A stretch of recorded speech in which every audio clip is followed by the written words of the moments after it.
Before the film shocked the world, a real exorcism terrified a family. And the records reveal events more horrifying than fiction. What you are about to see is not a Hollywood tale. This is the documented account of a possession that unfolded in Georgetown, Maryland, back in 1949. The story begins, as many do, with an ordinary family and an extraordinary tragedy. It centers around a 14-year-old boy, known only by the pseudonym Roland Doe, whose life was about to be torn apart by an unseen force. It all started subtly. After the death of his beloved Aunt Harriet, a spiritualist who had introduced him to the Ouija board, strange things began to happen around Roland. At first, it was just odd noises, a scratching sound coming from the walls, a dripping noise with no apparent source. His family, devout Lutherans, were unnerved but tried to find logical explanations. But the events soon escalated. Furniture would move on its own. A heavy armchair would slide across the floor. Objects would levitate and then crash down. The family Bible was once thrown directly at Roland's mother. Roland himself began to change. Once a quiet, solitary boy, he became prone to violent outbursts and sudden, inexplicable shifts in personality. He would speak in a guttural voice, uttering phrases in Latin, a language he had never studied. Scratches and welts would appear on his body, sometimes forming words like hell or evil. Desperate and terrified, his family first turned to doctors and psychiatrists. This was post-war America, a time of burgeoning science and reason. But medical science had no answers. The tests all came back normal. Roland was physically healthy. As his condition worsened, the family's Lutheran pastor suggested something they had never considered, that Roland was not sick but possessed. He recommended they seek help from the Catholic Church. The family moved to a relative's house in St. Louis, seeking the help of the Jesuits at St. Louis University. It was here that Father Raymond Bishop, a professor at the university, first documented the case. His detailed diary would become the primary source for everything we know. After observing the phenomena firsthand, a shaking bed, flying objects, and Roland's terrifying vocal transformations, the church granted permission for a formal rite of exorcism. The daunting task fell to Father William Bodern, an experienced and respected parish priest, assisted by Father Walter Halloran and several others. The priests knew they were stepping into a spiritual battleground. They prepared the room, a small bedroom in the Alexian Brothers Hospital, transforming it into a sacred space.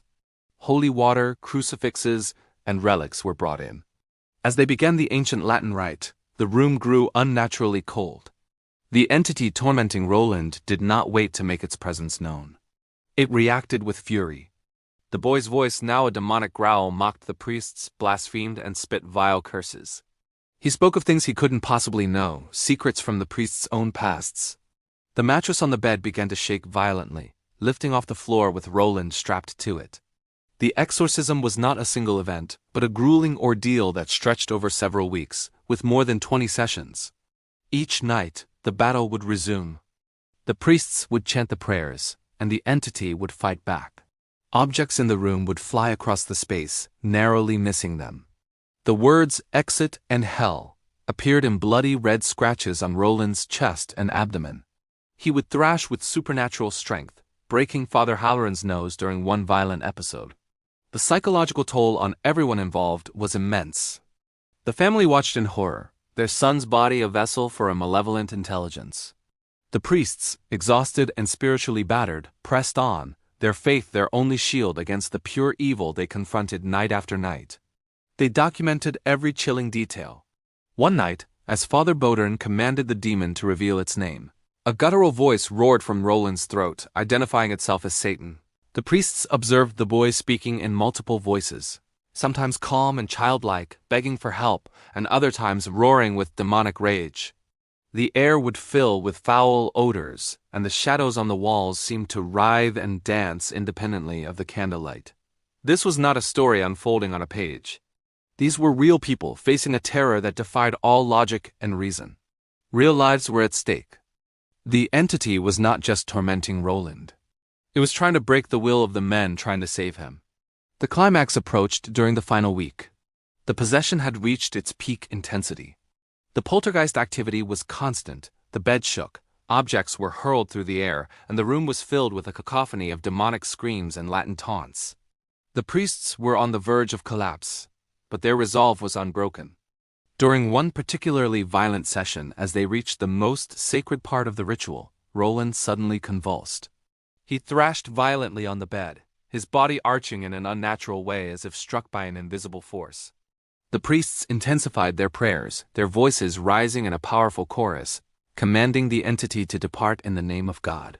And then, as the priests made the sign of the cross over him one last time, Roland Doe cried out in a loud, clear voice, "He is gone!" An immense, concussive boom echoed through the hospital wing, a sound heard by witnesses all over the building.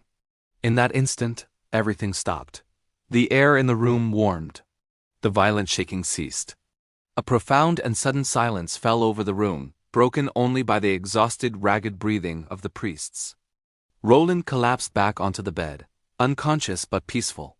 When he awoke, he had no memory of the preceding weeks. He only remembered a vision of Saint Michael the Archangel defeating a great dragon in a fiery battle. The forces that had haunted him had finally left. The family, forever changed by their ordeal, quietly returned to their lives. The room at the hospital returned to normal, the morning light filtering through the window, cleansing the space where so much darkness had dwelled. But the memory of what happened there would linger forever. Roland Doe went on to live a completely normal, successful, and happy life, never again experiencing any supernatural phenomena. Yet, the diary kept by the priests, the official church records, and the eyewitness accounts remain. They serve as a chilling reminder that some legends of evil are terrifyingly real, and that there are some doors, once opened, that can unleash horrors beyond our comprehension. If you survived this chilling true story, subscribe to Legendary Myths. We explore the legends and historical accounts where reality proves to be far more frightening than any fiction. Thanks for watching.